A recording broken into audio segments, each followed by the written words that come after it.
Alam niyo ba na kahit nagto-toothbrush ka pa or tino-toothbrush mo pa yung kasulok-sulukan ng ipin mo, meron pa din na natitira diyan kasi sumisingit kasi yung lalo na kapag kumakain ka ng meat, meron pa din sumisingit diyan. Kahit tino-toothbrushan mo pa ng maigi, meron pa rin diyan. Kaya gamitan mo nitong dental floss Oral-B na ito.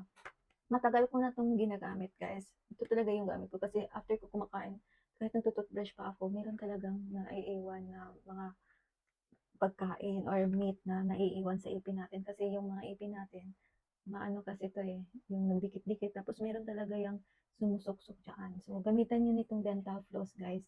Ito yung magandang gamitin kasi manipis lang talaga siya. Tingnan nyo. Tingnan nyo, guys. 50 meters na pala to. Kaya kapag ginagamit nito, pwede ganito lang yung kahaba or basta pwede lang, ayan, huwag nyo lang habaan ng masyado para makakatipid kayo. So, ganito siya, guys.